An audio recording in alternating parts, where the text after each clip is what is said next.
अब अपनी history 3 part में बंटी होती है, एक होती है एंशियंट, एक होती है मिडिवल, एक होती है मॉडर्न। कौन कौन सी? है ना, इसका सबसे बड़ा पोर्शन जो अपने राजस्थान हिस्ट्री में वो है मिडिवल। सबसे बड़ा कौन सा है? मिडिवल। सेकंड जो पोर्शन है वो है मॉडर्न। कौन सा है?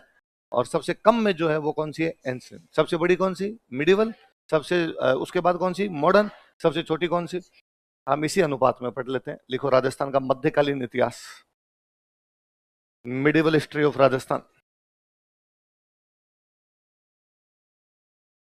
राजस्थान का मध्यकालीन इतिहास, medieval history of Rajasthan, medieval history of Rajasthan. अच्छा है, अब मिडिवल में क्या पढ़ेंगे भाई? हमारे पास क्या है पढ़ने के लिए? हमारा सिलेबस क्या है? हमारा सिलेबस कहता है हम राजवंश पढ़ेंगे। क्या पढ़ेंगे? राजवंश पढ़ेंगे, डायनेस्टीज पढ़ेंगे। कौन कौन सी डायनेस्टीज पढ़ेंगे भाई? तो उन्होंने बाकायदा मेंशन कर रखे, इतनी पढ़ लेना, बाकी मत पढ़ना आप तो। और उन्होंने मेंशन कर दिया कि एक डायनेस्टीज पढ़नी है तुम्हें, गुहिल। उन्होंने कहा एक पढ़ना तुम राठौड़। सुनना पहले मेरी बात, उतारना मत आप कुछ भी ना। उनका एक पढ़ोगे तुम कछवाहा।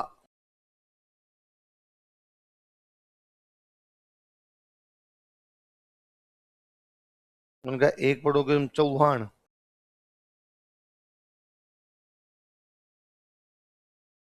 एक पढ़ोगे तुम परमार। एक पढ़ोगे तुम प्रतिहार। 6 डायनेस्टीज अपने सिलेबस में दे रखी है। और भी रही होगी, पर उन्होंने कहा भाई हम तो आपसे सवाल 6 के पूछेंगे। कौन कौन से 6 बताओ देखिए? गोहिल, राठौड़, कछवाहा।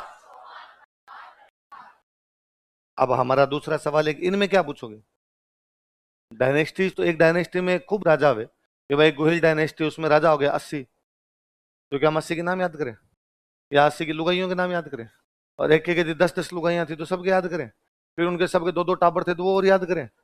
फिर लंबा नहीं हो जाएगा थोड़ा? तो उन्होंने कहा ना ना, तुम ये मत पढ़ो यार। तुम एक तो पढ़ो इन्होंने कौन सी लड़ाइयां लड़ी थी और कहां पे संधियां वगैरह हो गई थी, पॉलिटिकल पढ़ लो। कौन सी व्यवस्था पढ़ लो? पॉलिटिकल का। एक यार तुम इनका ये पढ़ लो कि इन्होंने कोई मंदिर महल माड़ी ये बनवाए थे कि नहीं बनवाए थे। कल्चरल। क्या पढ़ लो? कल्चरल। एक उन्होंने कहा यार इनका ये पढ़ो तुम कि इनके अधिकारी कौन कौन थे, एडमिनिस्ट्रेटिव।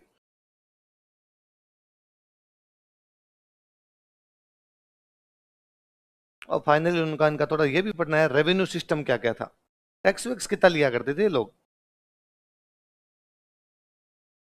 तो हमें 4 चीजें पढ़नी है राजाओं की। क्या क्या पढ़नी है? Political, cultural, administrative, revenue. कौन कौन से वंशों की? गोहिल, राठौड़, कछवाहा, चौहान। ये 6 वंश पढ़ने हैं। इनकी भी 6 की 4 ही प्रकार की व्यवस्था पढ़नी है। कौन कौन सी? पॉलिटिकल, कल्चरल, पारिवारिक नहीं पढ़नी, है ना। इसलिए ऐसे क्वेश्चन कभी नहीं आते, कौन से राजा का क्या लगता था। कई बार स्टूडेंट में जब राजा लिखवाता हूँ फिर वो पूछता है सर ये ऊपर वाले का क्या लगता है, भगवान जाने, है ना, वैसा वैसा इधर लगता है। तो अपने उधर ध्यान देने की आवश्यकता भी नहीं। अपने तो बस ये, इनकी पॉलिटिकल मतलब कौन से राजा ने किससे लड़ाई की, कौन से राजा ने किससे संधि की। कल्चरल मतलब कोई पेंटिंग बनवाई, कोई मंदिर बनवाया, कोई मूर्तियां लगवाई, कोई किले बनवाए। एडमिनिस्ट्रेटिव मतलब तो अधिकारियों को अपॉइंटमेंट दिया, कौन कौन से अधिकारी अपॉइंट किए, वो अधिकारी क्या काम करते थे। और रेवेन्यू मतलब कहाँ से कितना टैक्स लिया करते थे वो लोग, उतारो। ऐसे कैसे उतार लो ताकि सिलेबस तो याद रहे।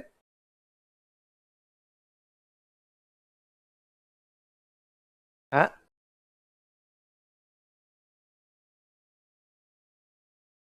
हम जो भी पढ़ रहे हैं वो सब कुछ प्री और मेंस दोनों में आएगा।